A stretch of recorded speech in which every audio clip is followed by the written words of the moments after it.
Naglalayon tayo ng isang patas na pagpapairal sa batas.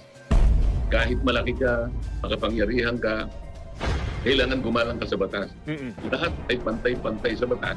Walang mayaman, walang mahirap, walang lamangan, walang dayaan, uwasan na natin ang palakasan. Ang lahat ay patas sa batas.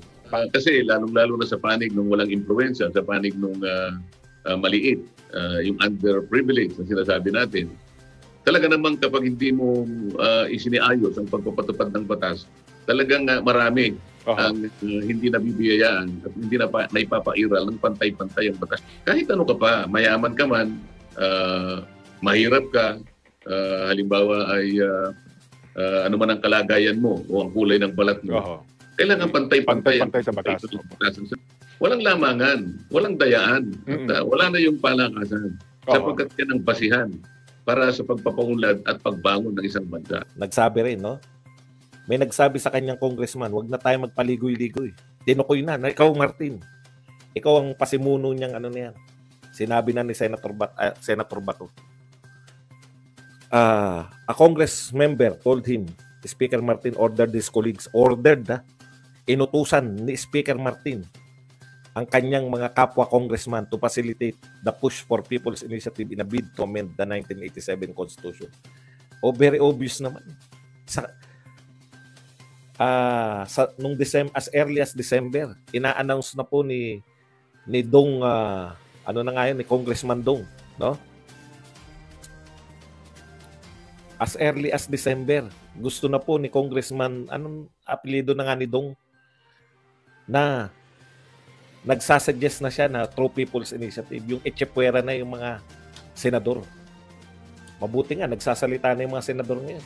Senator Amy, Senator Villanueva, o si Dong Gonzales. As early as December, pinalutang na nila yung People's Initiative. Ano yan? Nagkataon lang. Nagkataon lang na sinabi ni Deputy Speaker Dong Gonzales na through People's Initiative, tapos may nag-People's Initiative. Parang mas mahirap pong paniwalaan yun. Okay, pero sabi nga ni De La Rosa, siyempre hindi niya bibulgar kung sino yung congressman na yun. Mahirap na kasi kung kumprontahin mo rin sila, sabihin nila sa iyo, boss, pasensya ka na, just following orders.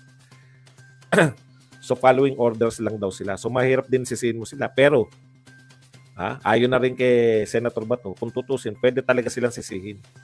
Hindi po pwede yung following orders ka lang na following orders. Di po ba? Kinakailangan yung orders din na pinapalo mo ay just, legal. Kung congressman ka at ikaw ang mamumuno sa People's Initiative, hindi po ano yun. Hindi po makatotohanan yun. Okay. Pero tinanggi po yan ni Romualdez. Tingnan nyo po, ayan, no? Sabi po ni Romualdez, that Senator Bato talking, I don't know what he's talking about. He has not mentioned any congressman. I do not respond to general statements. Hindi, no? Ganun lang nila dinismiss. Nakita ko yan kanina, no? Sige, magpakita po kayo ng arrogance. Yung sabi sa akin ng congressman, pero di ko na sabihin sino siya, baka pagalitan siya. Sabi, eto po, that Senator Bato talking, wala kang balak alamin kung totoo yung sinasabi ni Senator Bato o hindi. Sa bagay, alam mo na. Aalamin mo pa ba yan? Alam mo na . O nasan na ngayon yung sinasabi ng 51 billion. Open na yung Congress. Bakit hindi nyo ipanawagan na imbestigahan? Kayo sa Senado, imbestigahan nyo po itong People's Initiative. Real talk po. Saan po sila kumuha ng pera? Marami pong pera yan.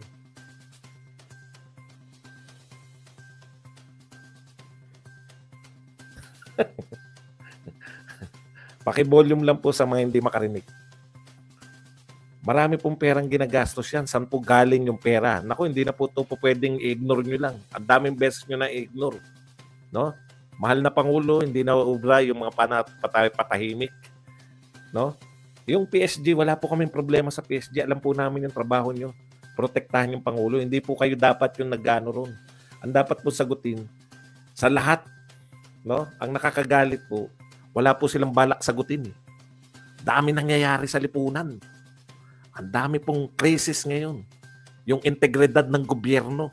Kino-question yung mga Guinness Book of World Record tayo sa improbability ng mga pagtama ng loto. Pagtaas ng mga presyo ng bilihin.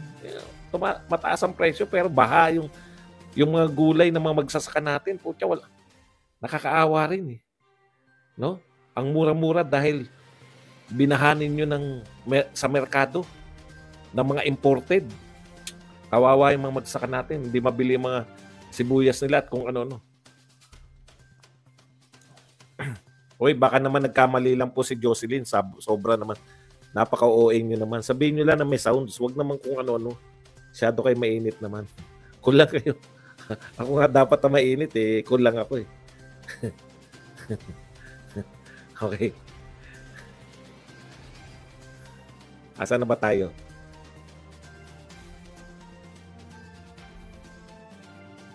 Ito po, no?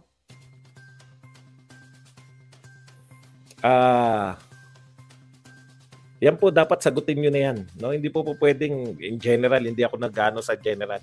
Isa pa po, ang nakakatawa po dito. Ang nakakatawa pa po. Opening po ng Congress ngayon. Nagrarally po, sino po? Tanong nyo po kung sino po yung nagrarally sa labas ng Congress. Si Franz Castro. Alam nyo, wala naman po. Ako, nakita nyo naman, nagrally tayo. Di ba? Kaya lang po, hindi naman ako pinasweldo ng pamahalaan. Nakukuha nyo po, ang mga congressman po, pinasweldo ng pamahalaan para po, alam nyo po ba kung bakit nagrarally ang mga tao? Meron po silang hinaing. Yung hinaing po nila para mapakinggan ng gobyerno. Kaya sila nagrarally. Di po ba? Congressman ka. Nirarally mo yung Congress. Hindi ba pumasok ka rin sa Congress at questionin mo kung ano yung kino-question mo sa kalsada? Kasi may sweldo ka. Ayun ang hindi yata maunawaan ng ating mga congressman. Binoto po kayo at pinasusweldo ng pera ng taong bayan para yung nakikita ninyong problema, lutasin nyo sa loob ng Kongreso. Ibig nyo sabihin, sasabihin nyo lang, hindi namin kaya lutasin yan. Kaya dito na lang kami, magrarally kami. Bakit pa kayo pinasweldo? hindi ko tumakbo kayo, hindi naman kayo pinilit.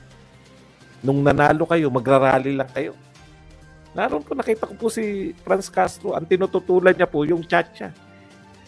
Mga kasama mo nga. Hindi ko makuha eh. Mga kasama mo nga yung nagchachacha, yung pasimuno niya. Hindi. Diyan ka mag-ingay sa Kongreso. Katulad ng ginawa mo nung kay Sara Duterte, pag pinagpatayan ka ng mic, tsaka ka magpa-interview, pinagpatayan ako ng mic. Samantalang ang gusto ko lang at saka kalawa, Tambi. Di ba wala pa yatang isang buwan pinagtatanggol. May resolution pa kayo. May resolution pa kayo para ipagtanggol si Franz Castro. Nasaan na ngayon si Franz Castro? Nariyan sa labas ng Kongreso, nagrarally. Ako po hindi. Tama po, ako nagrally, di ba? Nakita niyo naman ako. Hindi naman ako pasweldo ng pamahalaan. Gusto ko marinig sa tao na hindi nyo dapat kinakasuhan si PRRD, kaya ako nagrally. Ito mga to, ano yung tinututulan nyo? Hindi ba lahat ng tinututulan nyo, kaya kayo pinasweldo? Pinapasweldo ng pamahalaan para ayusin nyo sa loob?